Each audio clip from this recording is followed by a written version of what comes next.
निदा फाजली का एक शेर है कि हर आदमी में होते हैं 10-20 आदमी, जिसको भी देखो बार बार देखना। ऐसा मैं इसलिए कह रहा हूं क्योंकि जया किशोरी को बीते 4-5 सालों में जब जब मैं मिलता हूं तो एक नई पहचान के साथ मिलता हूं। हर बार वो कुछ अपने अंदर वैल्यू ऐड करती हैं, एक नई पहचान जोड़ लेती हैं, और मैं समझ नहीं पाता उस सवाल का जवाब जो है कि कौन है जया किशोरी। पहले तो बहुत बहुत धन्यवाद इस कॉन्वर्सेशन के लिए। मुझे भी नहीं पता कौन है जया किशोरी, पर आई थिंक मैं एक कोट वापस से कहना चाहूँगी जो अभी कुछ दिनों से बड़ा इंटरनेट पे चल रहा है। मैंने कहा that I want to be nothing so that I can be everything. Beautiful. लेकिन आज चेहरे की चमक थोड़ी ज्यादा है जया किशोरी के, और उसकी वजह है ये खिताब। जया किशोरी की पहचान कथावाचक के तौर पर शुरू हुई, मोटिवेशनल स्पीकर, फिर बिजनेस वुमेन बन गई, और आज चेहरे की मुस्कुराहट थोड़ी ज्यादा है। कि ये मुस्कुराहट क्यों है? आज हम एक लेखक भी बन गए हैं मेरी पहली किताब आ रही है आप सभी के बीच। किताब का नाम है इट्स ओके, जो हम समझेंगे मैंने क्यों लिखी। पर उससे पहले जो बात आप सबके साथ कि आज इसकी प्री ऑर्डर लिंक शुरू हो चुकी है। अमेज़ॉन पे आप जाके प्री ऑर्डर कर सकते हैं ये किताब, और जुलाई एंड में ये किताब आप सभी के बीच होगी। मेरी पहली कोशिश है एक लेखक के तौर पर, एंड आई होप आप सबको ये बात अच्छी लगे, ये किताब अच्छी लगे और मेरे जज्बात अच्छे लगे। तो वो कौन सी बात थी जया जो मंचों से आप नहीं कह पाई, जिसके लिए किताब का सहारा लेना पड़ा? मुझे नहीं लगता कि ऐसी कोई बात है जो मैं मंचों से नहीं कह सकती, पर मुझे लगता है कहने में और लिखने में थोड़ा फ़र्क होता है। जब आप कहते हैं तो आपके सामने बहुत से लोग होते हैं और उनके रिएक्शंस आप देखते रहते हैं, और आई थिंक रिएक्शंस के साथ आपकी बातें भी बदलती रहती है। पर जब आप लिखते हैं तो मुझे लगता है आप एकांत में होते हैं और पूर्ण रूप से वो आपके और सिर्फ आपके ख्याल होते हैं, बिना किसी के इंटरफेरेंस के, उनके रिएक्शन के इंटरफेरेंस के भी नहीं। और मुझे बहुत पहले से मन था कि मैं एक सेल्फ हेल्प बुक लिखूं, जिस पे जैसे मैंने जीवन को समझा। इस किताब में कहानियां हैं और उसके साथ कहानियों को समझने वाली बातें हैं, और मेरा जीवन यही है। कथाकार एक्चुअली अंग्रेज़ी में स्टोरी टेलर होता है कि आप एक कहानी के साथ अपने प्रवचन को जोड़ते हैं, और मेरी किताब भी वही है कि छोटी छोटी कहानियाँ जो आपको आपके जीवन के जज्बातों से, प्रॉब्लम से, इश्यूज से कैसे हैंडल करना है ये समझाएगी। ये जिस खूबसूरती से आपने कथाकार को स्टोरी टेलर पे कन्वर्ट किया है, ये मीनिंग यही होता है। आपके काफी प्रशंसक इस पर चर्चा करेंगे मुझे लगता है। मीनिंग यही होता है। बाकी आप बाकी अलग, जैसे अगर आप शास्त्रों की बात कहें तो उसमें कथा अलग हो जाती है।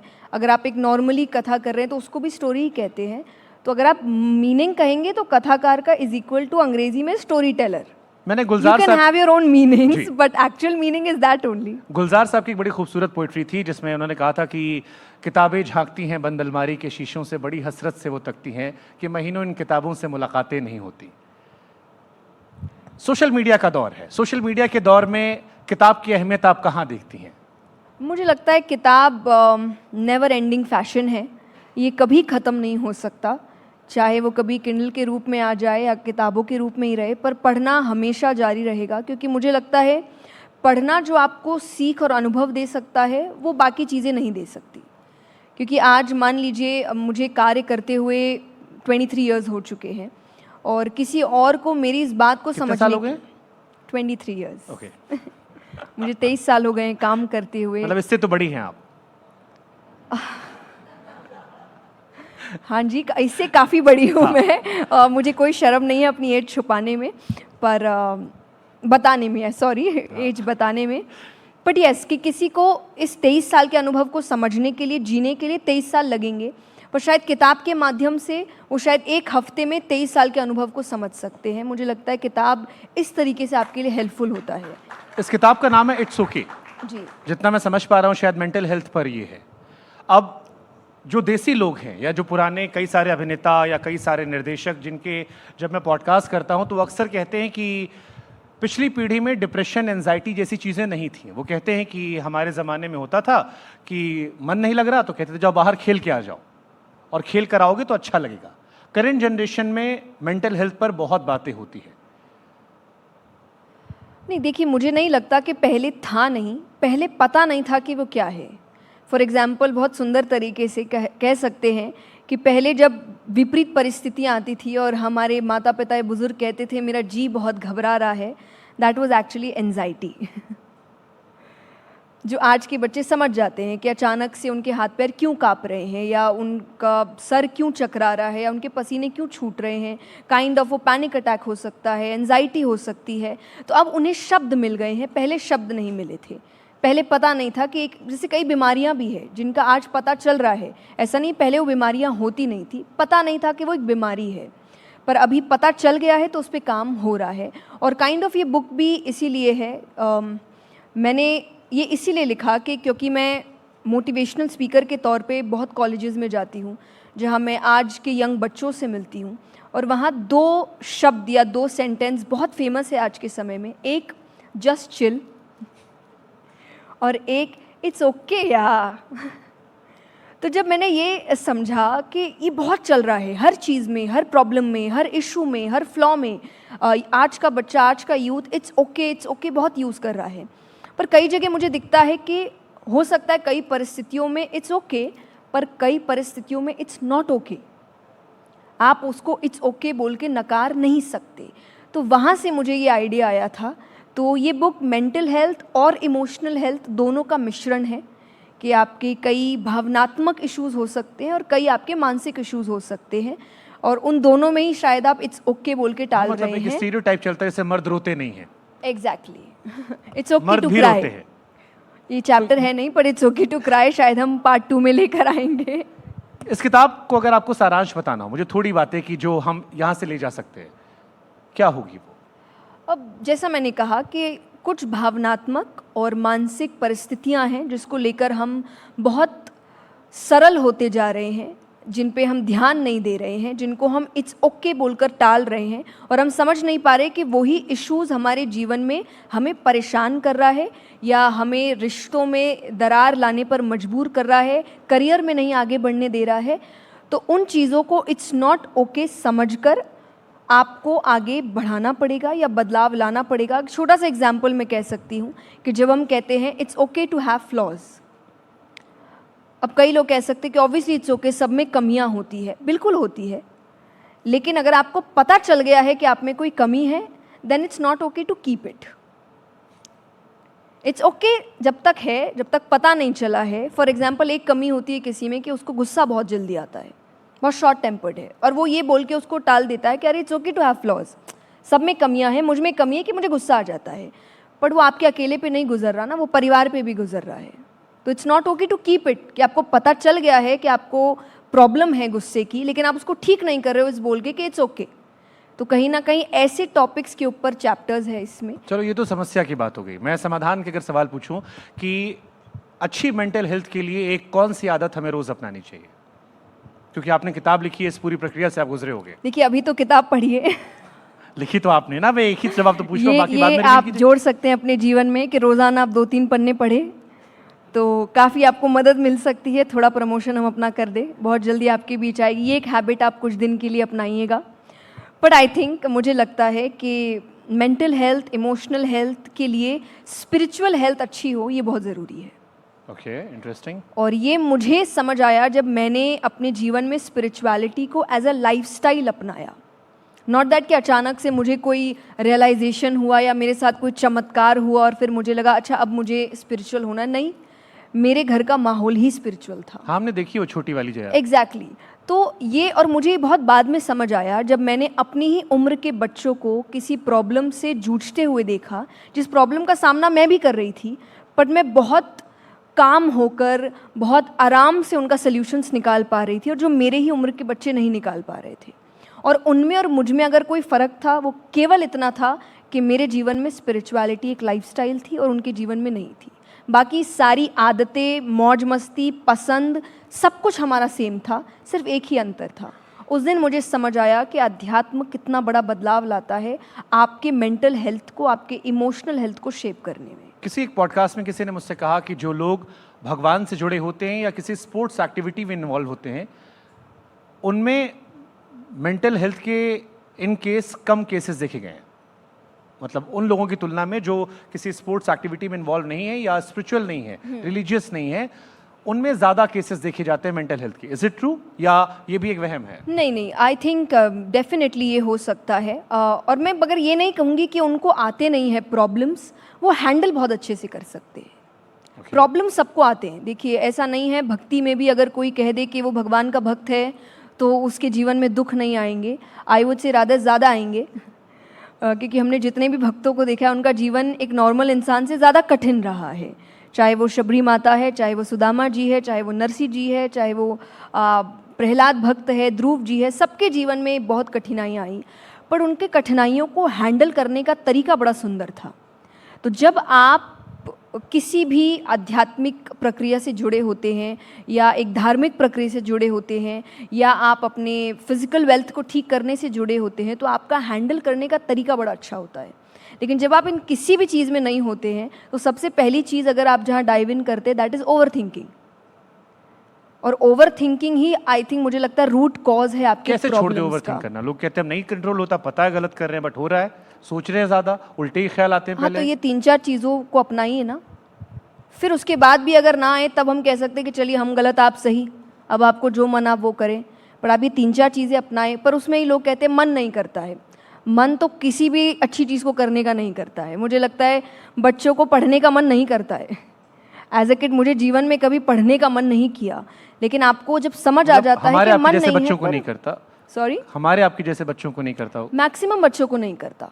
कुछ मैंने कई बच्चे देखे जो टॉपर्स हैं और वो बोलते हैं हमें इसीलिए नहीं हम पढ़ते कि हमें मज़ा आता है, हमें अच्छा लगता है टॉप करना, हम इसीलिए पढ़ते हैं। I have seen in numerous kids जो इस वजह से बहुत कम होते हैं।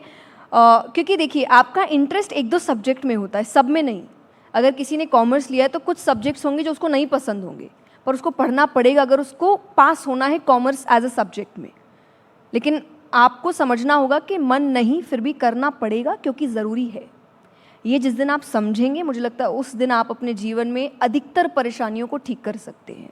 भक्ति और आधुनिक जीवन, इन दोनों में समन्वय बनाने में मुश्किल होती है? क्योंकि आपके जो फैंस हैं वो अक्सर ये सवाल उठाते रहते हैं कि कथावाचक है तो आदर्श बनिए, ये दबाव आता है?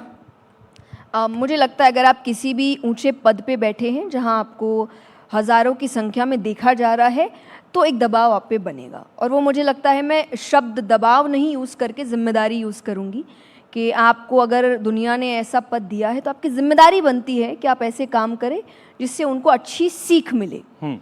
मैं नहीं कहूँगी आप उनको इम्प्रेस करने के लिए काम करें, पर उनको बिगाड़ने के काम ना करें।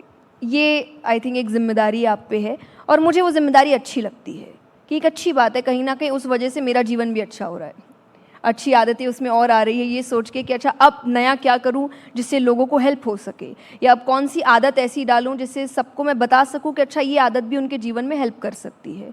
तो आई थिंक ये 50-50 केस है कि दोनों का ही काम हो जा रहा है। कभी पहचान और इंसान के बीच में टकराव हुआ? मेरे हाँ, मतलब जैसे जया किशोरी बनना एक जिम्मेदारी जैसा, क्योंकि बहुत सारे लोगों ने मुझसे इस इंटरव्यू के पहले भी ये बात कही, पहचान और इंसान, हम इंसान के तौर पर एक्सप्लोर करते जाते हैं। जैसे पहले आप कथावाचक थी जब आप छोटी थी, फिर आप मोटिवेशनल स्पीकर बनी, फिर आप बिजनेस वुमेन बनी, लेकिन जया किशोरी को देखने का नज़रिया, तो वो पहचान और इंसान जो इवॉल्व हो रहा है उसके बीच में समन्वय कभी परेशान करता है? आई थिंक जब भी आप कुछ नया निकालते हैं तो परेशान करता ही है, क्योंकि जब लोग आपको एक टैग के साथ पसंद कर लेते हैं तो वो टैग से हटाना नहीं चाहते। फॉर एग्जाम्पल, आपने कथाकार कहा, मैं उससे पहले भजन गाती थी, तो मैं एक सिंगर थी। तो जब मैंने पहली कथा अपनी करी 3 दिन की, तो मुझे सबसे पहला बैकलैश यही मिला कि अरे नहीं, भजन ही अच्छा है, कथा में मत आइए। फिर मैंने 3 दिन से 7 दिन की करी, तब लोगों ने कहा नहीं 3 दिन ही अच्छा है, 7 दिन में मत आइए। फिर जब 7 दिन के बाद मैंने मोटिवेशनल सेशन शुरू किया, तब उन्होंने कहा अरे कथा तक ही ठीक थे, मोटिवेशन में मत आइए। फिर मोटिवेशन के बाद जब मैंने अपना स्टार्टअप शुरू किया, तब उन्होंने कहा नहीं आप यहीं ठीक है, आप नई फील्ड में क्यों आ रहे हैं। और मुझे पता है शायद बुक के बाद भी लोग कहेंगे अच्छा आपने एक नई चीज़ निकाल दी, but I am okay with that, क्योंकि जैसा आपने कहा कि एक्सप्लोर नहीं कर पाते हैं, पर मैंने किया है हमेशा। मेंटल मैंने हेल्थ पर इन लिखने चीज़ में वाले, नहीं रुकी मैं। मेंटल हेल्थ पर लिखने वालों को भी मेंटल इश्यूज होते हैं? हाँ बिल्कुल। कि तभी आप हम लिख दुनिया को पाते बता रहे हैं, हैं कि ये चीजें कीजिए, वो चीजें कीजिए, तभी अपने हम इश्यूज लिख होते पाते हैं? हैं, तभी आप। और आई थिंक जब आप बुक पढ़ेंगे, मैंने कई चैप्टर्स में अपने खुद के स्टोरीज बताई है। तो आप किसके पास जाते हो अगर आपको इश्यूज हो रहा है, आपको एंजाइटी आ रही है, आपको डिप्रेशन आ रहा है? 2 चीज़ है। पहला, because of spirituality I am very lucky कि 80% ऑफ द टाइम मैं अपने इश्यूज अकेले ही सॉल्व कर लेती हूँ, कि मुझे पता है कि मुझे कैसे उनको सॉल्व करना है, सॉल्यूशंस कैसे निकालने हैं। 20% of the time again I am very lucky कि मुझे परिवार ऐसा मिला है जो उस प्रॉब्लम्स को समझता है, मुझे वो स्पेस देता है और मुझे एडवाइसेस देता है रादर देन सेइंग कि अरे तुमको नहीं पता, हम बताते क्या करना है। क्योंकि जब आप इश्यूज से जूझ रहे होते हैं, आपको ऐसे लोग नहीं चाहिए जो आपको ये बताए कि अरे तुमको नहीं आता ये करना, पर आपको ऐसे लोग चाहिए जो आपको सुने कि तुम अकेले नहीं हो जिसके साथ ऐसा हुआ है, बहुतों के साथ हो रहा है, and it's okay again. But वो ये भी बोले कि इट्स नॉट ओके, इसमें रहना, इससे निकलना भी ज़रूरी है। तो वो मुझे मेरे परिवार से सपोर्ट बहुत ज़्यादा मिलता है। तो 20% परिवार और 80% मेरा खुद का आध्यात्मिक जीवन ने मुझे जो सिखाया है, तो मैं अकेले ही बहुत चीज़ों को संभाल लेती हूँ। देखिए, आप तो अपनी शादी के सवाल से इरिटेट हो चुकी होंगी, लेकिन बहुत सारे लड़कों ने मुझसे ये कहा कि आजकल उन्हें डर लगने लगा है, जो घटनाएं आजकल सामने आने लगी हैं और वो उनको डराती हैं। कभी ड्रम में पैक कर दिया जाता है, कभी मेघालय घुमा दिया जाता है, और बहुत सारी घटनाएं सामने आई कि किसी नाम ने, बताइए। सोनम का नाम आया और बहुत सारे इश्यूज आए, कई लड़कों ने वीडियो बनाए।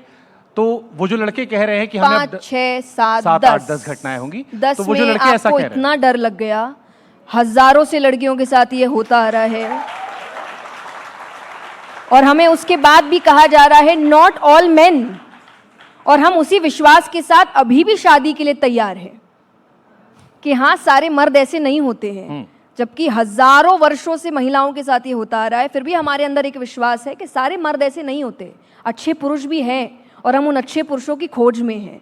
पर अगर आप 10 केसेस में इतना डर जाएंगे तो आई डोंट नो फिर प्रॉब्लम किस में है। बट क्या ये टॉपिक होना चाहिए, क्योंकि इससे पहले ये विषय ही नहीं था, इस बारे मुझे में लगता चर्चा ही है नहीं इस थी। टॉपिक को जबरदस्ती एक गलत दिशा दी जा रही है कि इसको एक लड़ाई बनाया जा रहा है। मैं महिलाओं के लिए भी कहती हूँ, जब भी महिलाओं के साथ कुछ गलत हो, आप उसको महिला पुरुष और दोनों के बीच की लड़ाई मत बनाइए। ये क्राइम हुआ है और उसमें जिसने क्राइम किया उसको दोष देना चाहिए, रादर देन सेइंग अरे पुरुष ने किया कि महिला ने किया। जिस दिन आपने बंद किया उसी दिन समानता आएगी। पर अभी आई थिंक जैसे ही महिला के साथ कुछ होता है तो हम एक प्रोपेगेंडा लेकर कुछ लोग निकल जाते हैं कि अरे सारे पुरुष एक है, सारे पुरुष एक है, पुरुष के साथ कुछ हुआ तो कुछ पुरुष निकल आएंगे, सारी महिलाएं एक है। इससे कुछ नहीं होने वाला और इसीलिए ये करने से आज तक तो बदलाव आया नहीं है। तो इट्स हाई टाइम कि हम जिसने क्राइम किया है उसको क्रिमिनल के तौर पे देखें, रादर देन हम जेंडर देखना शुरू कर दे कि पुरुष ने किया कि महिला ने किया। देखिए, आपने पुरुषों के मन की बात कर दी। पुरुष कहते हैं कि जेंडर इक्वलिटी होनी चाहिए। लॉज में भी अक्सर ये शिकायतें आती हैं कि हाँ। जिन पुरुषों ने ये कदम उठाए वो इसलिए उठाए क्योंकि जब वो कानून की नज़र में गए तो वहाँ पर भेदभाव था। अतुल सुभाष के केस में आया और बहुत सारे केसेस में आया। बिल्कुल। तो जो इक्वलिटी की आप बात कर रहे हो, ये क्राइम के तौर पर देखना चाहिए, पुरुष महिला के तौर पर नहीं। क्या आप इसकी वकालत करते हो? हमने आपके पॉडकास्ट पे इसकी वकालत की थी। देखिए, मैं इक्वालिटी की बात हमेशा करती हूँ और मैंने 2-3 पॉडकास्ट में, जैसे आपने जो बात की एलिमनी के ऊपर बात है, देखिए हर चीज़ की शुरुआत ना बड़े अच्छे रीज़न की वजह से होती है। पहले इसका रीज़न था कि महिलाओं को एक तो पढ़ने नहीं दिया जाता था, काम करने नहीं दिया जाता, तो वो काइंड ऑफ निर्भर थी, तो वो एज इट इज़ तलाक मांग ही नहीं सकती थी क्योंकि वो निर्भर है। वो अगर पुरुष से अलग भी हो जाएगी तो वो कहाँ जाएगी उसको नहीं पता, तो मैक्सिमम टाइम पुरुष ही तलाक देते थे। तो ये बनाया गया कि अगर अब तुम छोड़ोगे, एक तो तुमने उसे पढ़ने नहीं दिया, काम नहीं करने दिया, पैरों पे खड़े नहीं होने दिया, तो आगे उसको संभालना तुम्हारा काम बनता है। आज स्थिति वो नहीं है। आज महिलाएं अपने पैरों पर खड़ी है, खुद भी कमा रही है, तो मुझे लगता है कि अब इसमें बदलाव आ जाना चाहिए कि जब वो अपने पैरों पर खड़ी है, कमा रही है और अपनी इच्छा से डिवोर्स ले रही है, तो आई डोंट थिंक लड़के को कुछ भी देने की ज़रूरत है। चलिए, बहुत सारे लड़के यहाँ पर आपको सपोर्ट करेंगे। देखिए, मुझे लगता है ये नाम बदनाम कर दिया गया है। फेमिनिज्म का मतलब ही इक्वालिटी था। कुछ जन आके अगर फेमिनिज्म को पुरुषों के प्रति नफरत बना रहे हैं, तो आप उन लोगों के प्रति नफरत या अपनी डिसलाइकिंग लेकर आइए, इस शब्द के प्रति नहीं, क्योंकि अगर इस शब्द नहीं होता तो आज मैं यहाँ बैठी नहीं होती। ट्रू। मेंटल हेल्थ में क्योंकि एक बहुत बड़ा टॉपिक जो आता है वो अक्सर करियर, फैमिली, रिलेशनशिप्स आते हैं। ये मुझे लगता है 3 टॉपिक ज़्यादा इन्वॉल्व होते हैं और क्योंकि हमने जिक्र कर दिया है तो मैं इसी में आगे बढ़कर पूछ लेता हूँ। आपने एक थ्योरी दी थी अच्छी शादी को लेकर कि अच्छी शादी अगर सक्सेसफुल रखनी है तो फिर मतलब कोई कंट्रोवर्सी ना हो, अगर मैं शुभांकर जी के साथ हूँ, ऐसा हो कैसे सकता है? बहुत खूबसूरत थॉट था और मैं उसमें आपको सपोर्ट भी कर रहा था वहां पर कि पुरुष और महिला को अपने घर के बगल घर लेना चाहिए। क्यों महिला ही हर बार पुरुष के घर में जाए? इसमें कंट्रोवर्सी नहीं है, ये तो आपने बराबरी की आवाज उठाई थी। अरे उसके बाद आपकी तो मुहिम को बढ़ा मेरा रहा हूं नाम मैं। खराब हो चुका है, क्यों मुझे एक खराब हो नया चुका? नाम मिल गया है, घर तोड़ने वाली। ये But थ्योरी, देखिए, ये थ्योरी पे अभी भी आप exactly, बिलीव करते ये हो? मेरा ओपिनियन था कि जब पूछा गया कि मुझे लगता है जितनी शादियों में पैसे बर्बाद हो रहे हैं आजकल, बड़ी शादी करने के तौर पे, मुझे लगता है दोनों माता पिताओं को वो पैसे इकट्ठा करके भले ही 1 BHK ही ले और अपने आसपास ही लीजिए, पर कुछ समय के लिए तो होना ही चाहिए। चलिए जीवन भर नहीं आपको लगे कि माता पिता कैसे रहेंगे, पर कुछ समय, ताकि उस पति पत्नी का बॉन्ड बन सके, स्पेशली अरेंज मैरिजेस में, क्योंकि बॉन्ड बना नहीं होता है और बॉन्ड प्रिवेसी में ही बनता है, एक दूसरे को समझना जानना। तो मुझे लगता है इसमें ज़्यादा अच्छा होगा रिश्तों के लिए, रादर दैन कि हम घर में इश्यूज़ हैं, लड़ाइयाँ हो रही है, रिश्ते किसी के नहीं बन रहे हैं, फिर भी बस जो मैंने कहा था कि हमें बस अंत में मरते मरते ये बोलते हुए जाना है कि रिश्ता मर गया था पर प्यार जिंदा था, सॉरी, प्यार मर गया था पर रिश्ता जिंदा था, एंड तक ये बोलने के लिए हम रहे। I don't like this. I think प्यार रहना चाहिए रिश्ते में, शादी का मतलब ही प्यार है। हमने आज एक चेकलिस्ट बना दी है कि इतनी उम्र में ये, इतनी उम्र में, इतनी उम्र में शादी। आपने नहीं बनाई? नहीं, इसीलिए मैंने की नहीं अभी तक। मुझे मिला नहीं वो व्यक्ति जिसके साथ मुझे लगे कि मैं जीवन बिता सकती हूँ, खुशी से बिता सकती हूँ, क्योंकि मुझे शादी बहुत पसंद है और मुझे बचपन से बहुत पसंद है। ये मैं 4 साल से सुन रहा हूँ। नहीं, मुझे बचपन से पसंद है, लेकिन मुझे वो व्यक्ति नहीं मिला। मैंने अभी आई थिंक कल परसों किसी से कहा कि एक सेशन था हमारा, कि मेरे फ़ोन में एक फ़ोल्डर है शादी नाम का, जिसमें मेरे कपड़े, गहने, जगह, घर, सब कुछ रेडी है। लड़के के भी कपड़े, गहने, जो भी होगा सब रेडी है। Everything is ready except the boy. तो अगर आप ऐसे स्टेटमेंट दे दोगे कि आई एम जस्ट वेटिंग, वो मिलते ही आई विल गेट मैरिड। अब अगर आप ये कह दोगे कि मर्दों को सीखना पड़ेगा कि औरत के साथ रहते कैसे हैं, नहीं नहीं तो मर्द तो डर जाएंगे फिर। नहीं, पुरुषों को सीखना पड़ेगा एक एम्पावर्ड महिला के साथ रहते कैसे हैं, क्योंकि उसकी आदत नहीं है, हमें है। वर्षों से महिलाओं को आदत है कि उनको पति के नाम से जाना जाता है, या पति उनको ओवरशैडो कर देते हैं, और वो खुश भी थी कि उनसे सक्सेसफुल है उनके पति, उनको कोई जान नहीं रहा, उनकी पहचान पति से ही है। पतियों को आदत नहीं है कि उनको महिलाओं के नाम से जाना जाए। तो अब आई थिंक आदत हो जानी चाहिए। आजकल क्योंकि किताब भी आपकी युवाओं पर फोकस्ड है, और युवाओं में भी अब जो शादियां हो रही हैं, कई सारे नए टर्म्स आ रहे हैं। जैसे मैंने हाल फिलहाल में एक टर्म पढ़ा, dink couples, double income no kids, अच्छा, कि दोनों कमाएंगे, बच्चे नहीं होंगे। ऐसे बहुत सारे टर्म्स आ रहे हैं। वो जो शादी बचपन से आपको पसंद थी, वो अभी भी आपको दिख रहा है स्ट्रक्चर? या जैसे इम्तियाज कह रहे थे, या उससे पहले चेतन भगत ने कहा कि अब परिभाषाएं बदल गई हैं, अब नए टर्म्स आ गए हैं, जो हम पिछले सेशन में भी कह रहे थे कि फर्स्ट टाइम देखा लव हुआ, सेकंड टाइम सब हुआ, फिर तू कौन मैं कौन, तू झूठी मैं मक्कार। देखिए, मेरा तो विश्वास शादी पर अभी भी I am very old school. पर मुझे लगता है कि आफ्टर मैरिज शादी कैसी हो नहीं हो, इस पे किसी को भी कमेंट करने का हक नहीं होता। मैं तो नहीं करूँगी, क्योंकि मुझे लगता है शादी उनकी है, रिश्ता उनका है, संभालना कैसे वो उनकी जिम्मेदारी है।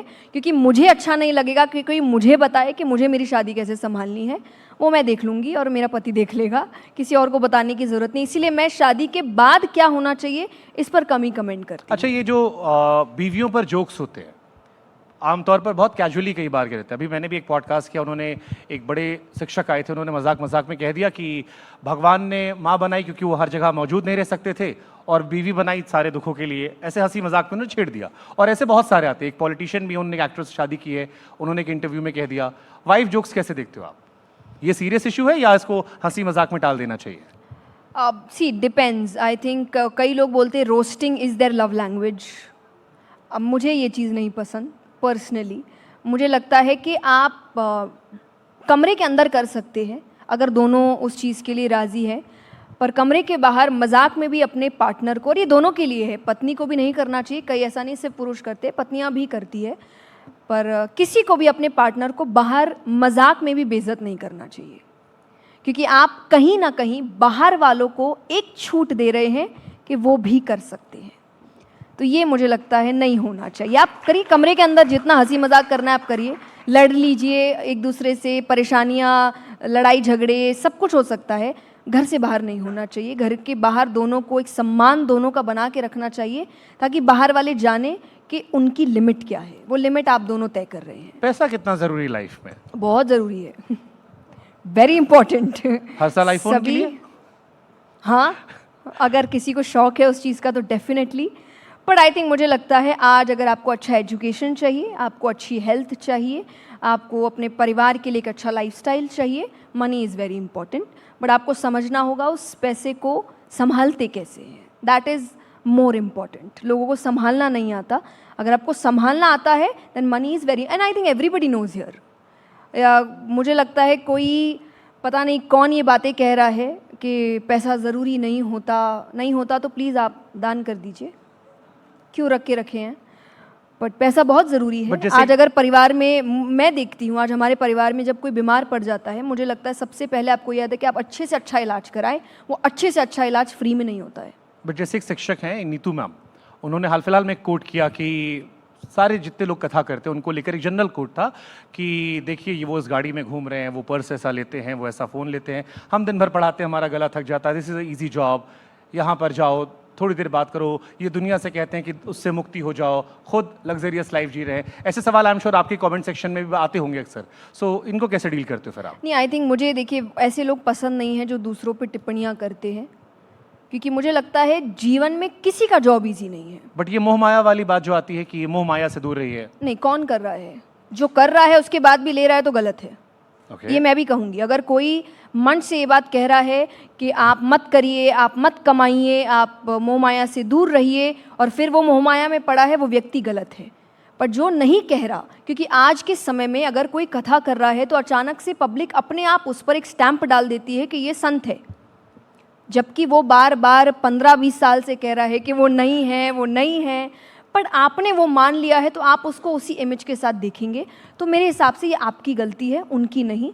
और अगेन आई वुड से किसी का काम आसान नहीं होता, क्योंकि जैसा उन्होंने टीचर के लिए कहा, आई थिंक बहुत टीचर्स हैं जो बहुत अच्छी कमाई कर रहे हैं। तो ये भी बोल सकते हैं कि अरे वो इतनी अच्छी कमाई कर रहे हैं, पर आई थिंक मुझे ये बोलना ही पसंद नहीं है। जैसा एक कोट है बहुत सुंदर कि the grass is greener on the other side, कि हमें दूसरों की घास हमेशा हरी लगती है, पर असल में घास उसी की हरी होती है जो रोज़ पानी डालता है। आप डालना शुरू करिए, आपकी भी हो जाएगी। अभी इटावा में एक घटना होती है और भगवान के घर में भेदभाव की बात आती है, जाति की बात आती है। आप कैसे देखते हो, भगवान के घर में भी भेदभाव होना चाहिए, कथा कहने का हक सबको होना चाहिए, या जो बातें आ रही है अलग अलग तरह से थ्योरीज आ रही है, आपका क्या नज़रिया, क्योंकि आप भी कथा करते हो? हाँ जी, नहीं मुझे तो नहीं लगता, क्योंकि मुझे लगता है भगवान ने भेदभाव कभी किया नहीं था। गीता जी में साफ साफ कहा गया है कर्म अनुसार ये सारी चीज़ें बनाई गई है। और अगर ऐसा होता तो हम भागवत जी में सूत जी की बात करते हैं, नैमिषारण्य में 28,000 ऋषिगणों के सामने सूत जी कथा सुना रहे हैं, हम वाल्मीकि जी की रामायण पढ़ते हैं। तो मुझे लगता है ऐसा कुछ होता तो आज हम इनको पूज नहीं रहे होते और उनके बारे में पढ़ नहीं रहे होते। बट येस, कि आप जब वो कार्य करें तो वो कार्य में आप अच्छे से उस कार्य को पढ़ें, समझें, उसकी मर्यादा समझें, उसकी गंभीरता समझें और फिर वो कार्य करें। तो मुझे लगता है उसके बाद ये चीज़ें भगवान में तो नहीं होनी चाहिए, क्योंकि भगवान ने नहीं बनाई, इंसान ने बनाई, और ये इंसान के बनाए गए रूल्स है, भगवान के नहीं। जब समय बुरा चल रहा हो, भगवान परीक्षा ले रहे हो, उस वक्त कैसे निकले? जब पता है कि भगवान परीक्षा ले रहा है तो फिर भगवान पे भरोसा लेके ही ये चलें। तो हमने कोट कर दिया, हो सकता है कोई पूजा पाठ ना करता हो, तो करना शुरू करिए। देखिए ओके, अगर नहीं करता है तो मुझे लगता है कि फिर वो खुद पर भरोसा करे, क्योंकि सबके अंदर भगवान बैठे हैं, आप माने ना माने, लेकिन आपके अंदर भी एक ईश्वरीय शक्ति है। और आप एक फ़ोटो ना माने, आप एक डिवाइन एनर्जी माने, क्योंकि आप कईयों को देखेंगे जो नास्तिक है पर वो कर्म पे भरोसा करते हैं। तो अगर आपको लग रहा है कि आपके कर्म अच्छे हैं तो आपको फल सही समय पर मिल जाएगा, पर वो समय आप नहीं तय करते, वो समय प्रकृति तय करती है। तो मैंने यहाँ कहीं भगवान का नाम लिया, पर आप प्रकृति को नकार नहीं सकते, आप कर्मों को नकार नहीं सकते। अगर आप इन दो शब्दों पर भी भरोसा करते हैं तो आप आराम से सोचिए कि मैंने अगर अच्छे कर्म किए हैं तो मुझे फल अच्छा मिल ही जाएगा। जिसने नहीं किए उसको डर लग सकता है कि मैंने नहीं किए। जैसे एक बच्चा पढ़ के जाएगा तो उसको पता है कि वो पास हो ही जाएगा, जिसने नहीं पढ़ा वही डरेगा कि पता नहीं कैसे नंबर आएंगे। अब जावेद साहब आ गए हैं तो मैं आपसे इजाजत लेना चाहूँगा। बिल्कुल, एक बार जोरदार तालियां। और जावेद सर के लिए एक बार तालियां हो जाए। आपको आपकी किताब के लिए बहुत ढेर सारी शुभकामनाएं। धन्यवाद, थैंक यू।